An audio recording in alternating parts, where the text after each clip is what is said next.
It's a well-known fact that over 70% of Porsche cars ever produced are still on the road. And that's because there is support from Porsche, more specifically, support from Porsche Classic. Be sure to log into your YouTube account, subscribe to our channel, and turn on notifications so you don't miss a video.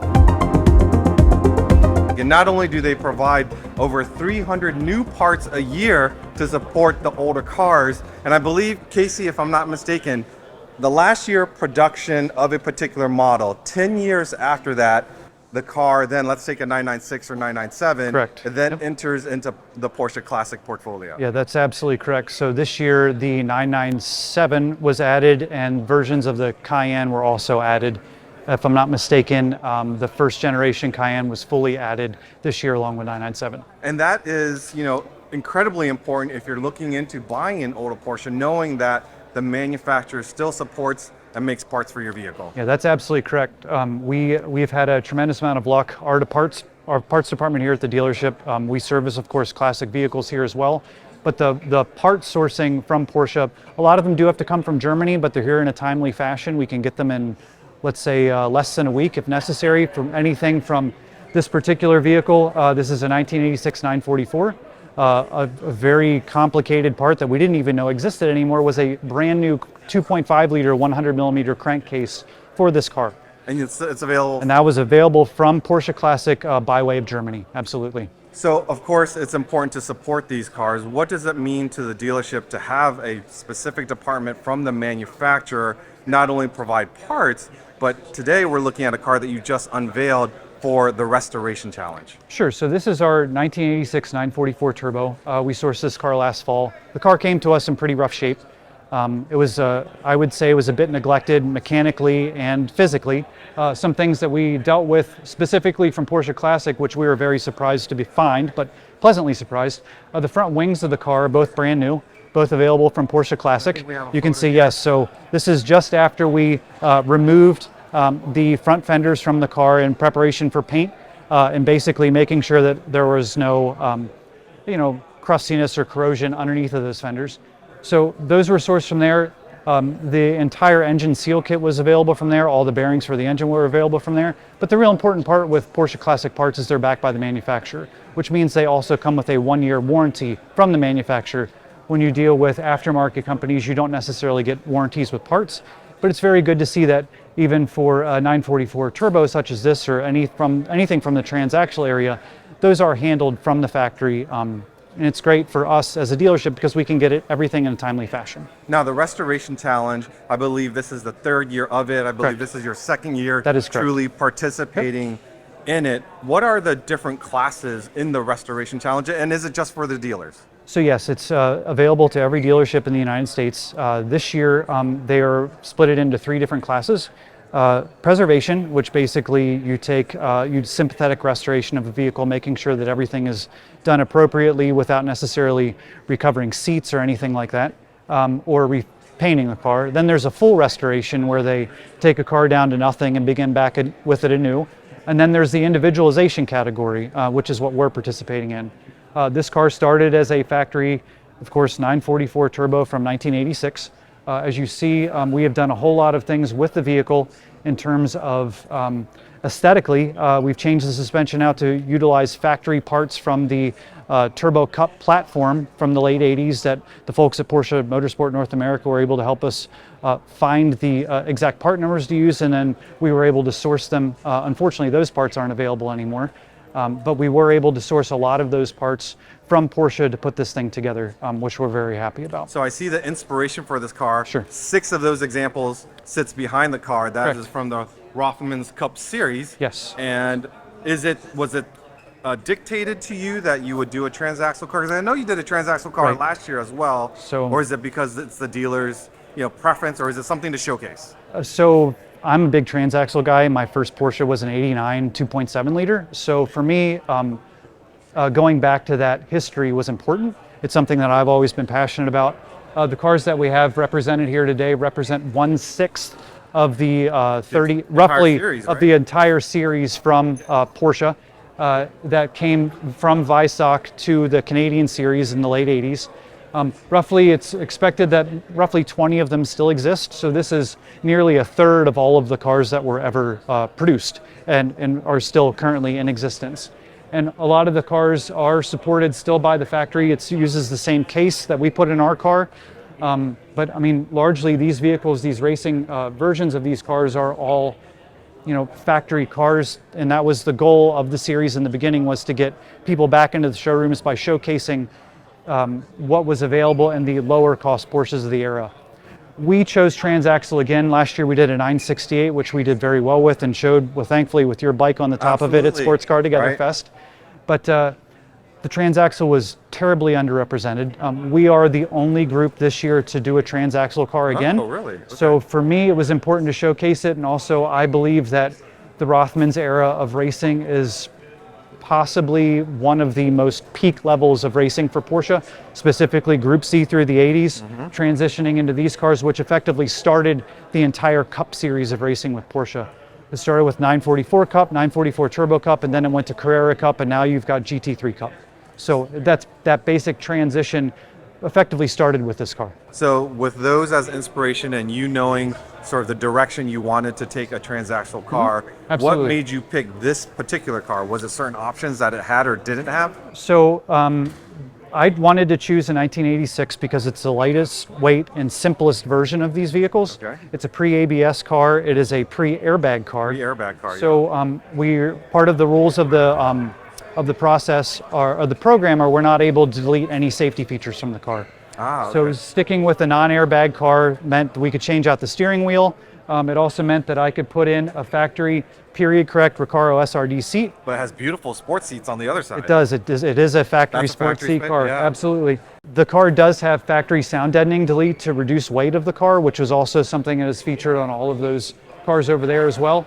But really, I wanted something that was simple, with limited slip differential, sports seats, and an interesting color that wasn't red, white, or black. And all of the factory turbo cup cars from the factory were red, white, and black. That allowed us to do a little bit of interesting things with the livery on the vehicle. We took some liberties as far as the color of the dark blue to more complement the stone gray metallic color of the paint versus the brighter, more kind of indigo-ish blues that you see on the factory Rothmans cars. But the interesting thing is all of the decals on the vehicle, except for the Dicom, such as the Rothmans and Porsche decals, were taken from the car that won Le Mans in 1986, my buddy Malcolm's 962. Very cool. So I know the larger direction of this car is really spearheaded by you, but it's a collective effort here at the dealership. Other than marketing and pitching an idea, the service department and parts department ran with it, which I was super happy with. I gave them a little bit of direction as far as where I wanted to go, and I really nerd out on details, those sorts of things. Things like finding the correct mirrors for the vehicle, which are entirely impossible to find, making sure that we had all the right parts. I'm sure you'll cut to some B-roll here where you show the beige colored intake manifold that's very similar to what the factory cars had, built out of magnesium. So yes, there was a whole lot of things that I directed, but our parts and service department here really knocked it out of the park. So how does the staff approach this car? Are they excited to work on an older model? Absolutely. Because day in and day out, they're servicing newer cars. For sure, absolutely. We could have this sitting next to a Taycan. But I do see there's like a 928 back there. There's so a there are 928 other for sure. classic cars that you're working on. Yeah, we have a pretty, our Goldmeister technician really loves to work on classic vehicles. We've got a whole lot of young talent here that's really inspired by where Porsche came from. And I kind of push them a little bit to make sure that they realize where we come from. And here at our dealership, we always have some sort of classic car represented in our classic area. Currently, it's a 1988 944 Turbo S in Silver Rose. But it's important to me to show the people that work here and also the people that come in where we've come from.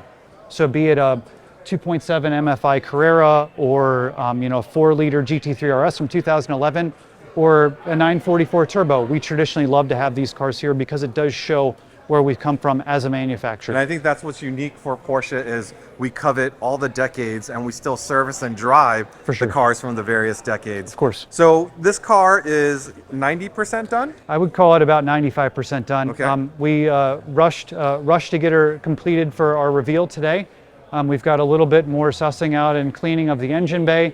We've got to set the suspension up because, like I said, it's fully adjustable turbo cup parts from the factory. So making sure that that's right, and then just going through to make sure all the switches, knobs, dials, everything is working exactly to Porsche spec, so that we can be judged in Chicago here in a couple of weeks. Okay, so a couple of weeks, they'll be judging for, this would be sort of Area East. Area East. Exactly. And then Yep. depending, hopefully you do well there, and Yep. there's one more judging step if you There is, yes, at get to the next Rennsport, level. Rennsport at the end of September, which would be really tremendous if we had the opportunity to show a car that, you know, certainly looks like it belongs on the racetrack at Laguna Right. Seca. And after that, what happens with the car? We'll sell the car. The sell car the will car, be okay. available for sale to one of our lucky clients. All right. Yep. Awesome. Thank you very much, my friend. Appreciate you.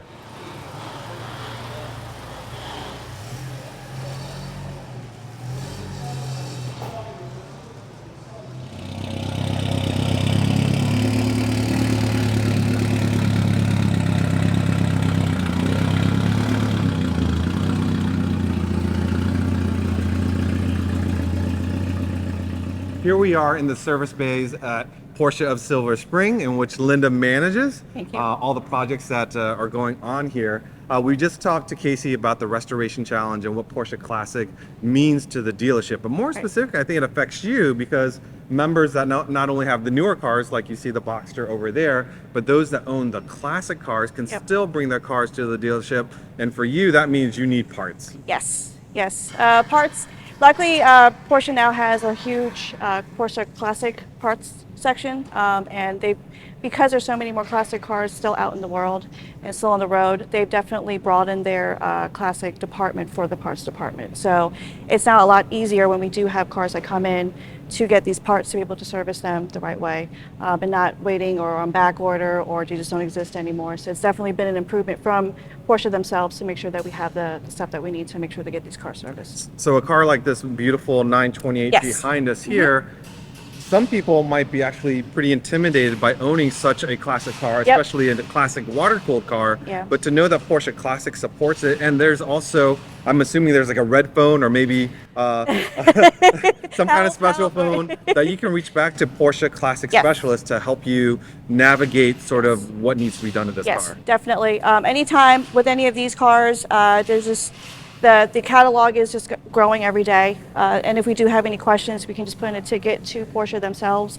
and ask for any type of assistance, and then they can definitely get back to us and let us know if there is an ETA, or if possibly when there will be an ETA, if they get the part up made, if it will exist or if it will not exist. So there definitely is support there from Porsche themselves with these parts and Now, being able to. Porsche has always supported the older cars, but I think within the last 5 years or Yeah. so, Classic has really Yeah. become sort of a brand name that Yeah.